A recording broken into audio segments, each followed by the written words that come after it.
Okay, we're all recording. We're all recording. Hey everyone, welcome back to the channel. Last week I had a part one video, and as you can see, we are on to part two because we have the Tesla Model 3 Performance and it's in the garage. So that little intro I had was just a little fun little thing my wife and I did over the weekend. I hope you enjoyed it. So this video is not going to be really scripted at all. It is just going to be kind of me talking to you guys, sharing my experience with picking it up from the dealership to now 3 or 4 days later, kind of just going over kind of what my first initial experiences are, my first thoughts, and maybe some things that I don't like about the Tesla Model 3 Performance thus far. So picking it from the dealership was super seamless. I mentioned in the last video in part one that I despise going to dealerships and dealing with dealers, and just the whole experience is just infuriating and it takes so long. Going to Tesla, I think we were there for maybe 15 or 20 minutes, and it probably honestly could have been half that because I was just so kind of taken back by not having to really talk to anyone. So when we got there, we just kind of went inside, just checked in saying, hey, I have my appointment for this time, I'm here. They kind of just like, okay, let me just get your card. They check you in.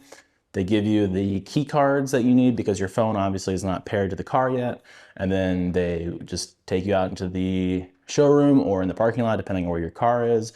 And they say, okay, there you go. Now you just finish pretty much the rest. Just connect your phone to the car and sign some agreements through the app and you're good to go. So we did our inspection. You know, I've watched so many videos about picking up the car to make sure, you know, look for this and look for that. And we absolutely had no issues whatsoever.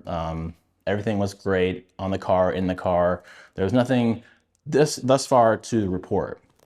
So when we were in the car, we got everything connected. And again, we were kind of just like sitting around like, do we just leave? And lo and behold, there was someone out in the parking lot talking with some other people that were interested in buying a car.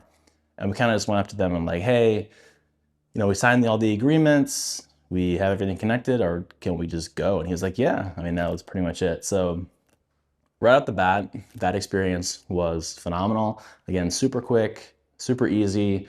You make all your payments in the app, sign all your agreements. And again, like I said, if you do an inspection of the car, get your phone connected, you are out of there in 10, 15 minutes. So going home, I did a little bit of the full self-driving because when you do buy a new Tesla, you get 1 month free. There was a promotion going on where if you buy one and take delivery of it before the end of the year, you also get an additional 3 months free.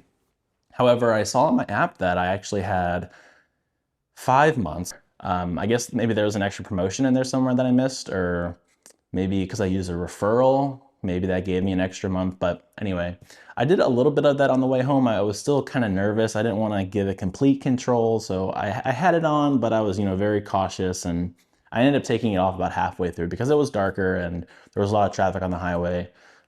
So I did, however, use the full self-driving a few days later, coming back from my house after I went to go get the car's windows tinted. So they are tinted, so this is not, you know, kind of what they look like. I didn't want it super dark. I didn't want anything like super illegal or anything like that. So I kind of wanted it to be uniform also. I didn't want, obviously, the back to be darker than the front. I kind of like how it's all the same. So the tinting shop near my house is only about 30 minutes. So I was pretty confident in letting it do full self-driving on the way home. There was a few different times where I was a little bit nervous, like at cross sections and, you know, turning in a four-way stop, and if it would notice that a car was coming or anything like that. But it did well. You know, I have some video footage here that it's recorded on my iPhone. And actually, while I was driving, it, I guess, noticed that I was staring at my iPhone screen because there is a camera inside the car, in the cabin. And it was just kind of saying, hey, I noticed that you're not staring at the road. Keep your eyes on the road, that sort of thing. So I thought that was pretty cool. So I drove it home, or it drove me home, I guess, technically. And like I said, yeah, no issues. It feels weird. You want to be secure and you want to make sure that you're in control, but it did a good job. There was sometimes it would like go into a lane where that I knew it was ending, but obviously if you like weren't familiar with the road patterns and you wouldn't know that the road ended. So it like got me into that lane and then automatically switched me back over to the next one, which was just kind of a funny quirk. If you are behind someone for a little while and they're going below the speed limit, it will actually move you around. I'll probably have a full, more in-depth video on the full self-driving later. Again, I still want to play around with it a bit. Again, and leave this video more to initial thoughts and reactions. Of course, I had to try out the insane or ludicrous, I don't know, I think they're calling it insane mode, the insane acceleration mode. I've done that a couple times. Of course, I mean, you got to, and it is fast.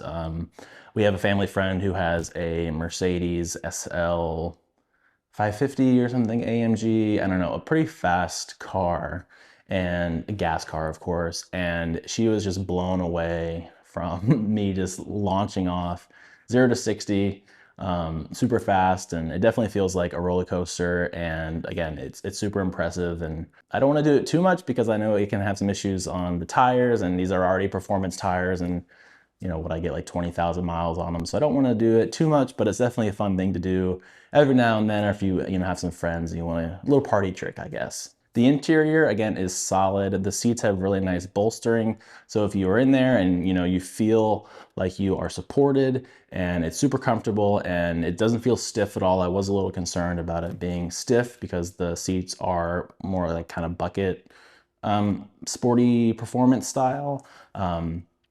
But again, they're really comfortable. It keeps you in nice and tight. I'm 6'2", about 220 or so, and I have no issues with comfort getting in, getting out of the car.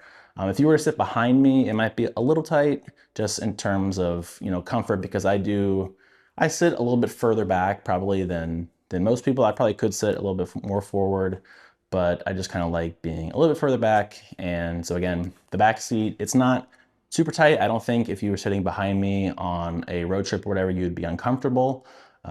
But if the option was to sit behind me or behind the front passenger seat, I would sit on the other side. Like I said, I got the windows tinted. I haven't decided if I want to do the PPF or the paint protection film. A lot of Tesla owners do that. I'm not really sure that it's for me, at least right now. Maybe give it a few years. I don't really plan on taking it super far distances right now. My commute to work is very, very short. I don't really drive them. I think the other day I drove it to work and back and I used maybe like 6% of the battery. So I'm not going far. We don't live in a place that has a lot of snow or salty roads. So in terms of like having issues with rock chips or anything like that, I'm not too concerned right now, but again, that could always change in the future. Or if I want to get like a matte wrap or, change the color up or something like that, that definitely is an option. Which again, if you have that, that's great. And it definitely will keep your factory paint super nice and new. So if you want to, resell in the future, you don't have to worry about having any issues there. But I think in terms of having a perfect paint coat and slightly normal wear and tear in terms of resale, I don't really think is advantageous enough to spend, the thousands of dollars that it does take to wrap a car like this. I did buy some other accessories. I have a media center console storage bin from Spigen. I will try to leave links for those things in the description below. I also have another storage section right above the cup holders, because without them, it would just be blank, dead space. It's just a giant hole. And it's kind of nice to have things a little bit more organized in terms of sunglasses, phone, chargers, hand sanitizer, anything that you want to keep in your car. It's just better than just dumping it into one big box. I did, of course, also get the all-weather mats from Tesla directly. It does come with a carpet floor mat, but it's kind of flimsy, and I didn't really like it too much. And to be honest, I didn't even know it came with floor mats. I was reading online and was told that it doesn't even come with them. So I ordered the all-weather mats anyway, but regardless, I would have gotten the all-weather mats just for that extra protection, and also just for the looks and, you know, your shoes. It's easier to clean than having to vacuum out the carpet inserts. I will say one of the things that I don't like, or that I've been kind of having some issues with right now, is just really understanding the car. I think Tesla could do a better job with providing better resources for first-time owners. There are some tutorial videos, but they don't really get into the depth and the nitty-gritty for someone to really understand their car. A lot of my knowledge has just been from watching other YouTube videos, or searching Reddit, or talking to people on Twitter and Instagram. But if I was someone who wasn't really involved in the tech space, or not really familiar with Tesla as a brand, getting into one of these cars can be quite confusing, and can also be kind of, I guess, scary if you're not familiar with it, because it's just so minimal. You know, no stocks, no gear shifting, obviously, very minimal buttons. You know, everything is from that center console screen. So if I, you know, had to pick a gripe, that would be it. Just, you know, have more information readily available for people that may not be as tech savvy or comfortable with an electric car, especially Tesla being their first one. Getting things set up, I'm still working on getting all my settings right, and getting the different profiles for myself and for my wife, and having the easy entry modes for both of us. That is, if you're not familiar, it will have your seat and your steering wheel in a certain position, that again makes entry and exit easier. But getting those set up for both of our profiles and matching them both up to our phone key has been a little bit tricky right now, so we're almost there. But besides that, you know, the audio has been really great. The speakers sound awesome. I'm signed into my Spotify. I'm still working on getting all the Sentry modes and my location, you know, saved. So when I'm at home or if I'm at work, it kind of knows what to do in terms of Sentry mode there. I probably will exclude Sentry mode at home and at work, because when I'm at home, I'm parking in the garage and I don't want it going off all the time while I'm walking around. And then at work, I have it's a private parking lot, so I'm not too worried, and I trust the people that park next to me, because we always park next to the same people. In terms of some other settings, I don't have anything logged in besides Spotify. I haven't taken the time to watch Netflix or YouTube. With the promotion also, I do get free supercharging for like 3 months, I think. I haven't been to Supercharger yet. There are a few down the road, so I'll definitely give that a shot later. But yeah, it's really just driving it. Really enjoying it. It's fast, it's zippy, it has really nice handling. I usually drive in a tighter steering wheel space, almost in a sport mode, and my acceleration I usually keep to standard. Again, unless I'm doing some fun, insane launches with some friends and family. If you have any particular questions or comments that might help me out, definitely let me know in the description down below. I know I've said this before, but this is just an initial thoughts video. I might be missing something because I didn't script the video. I just wanted to kind of chat with you guys face to face. I will do more videos down the line, you know, maybe like a 3-month, 6-month, and maybe like a 1-year review, and really get into the different details and my experiences. Like I said, it's been mostly positive, not very much negative things to say about it. Again, I super enjoy the car. I've wanted one of these for a while. I don't have any regrets buying it. And I guess until next time, I'll talk at you later. Bye.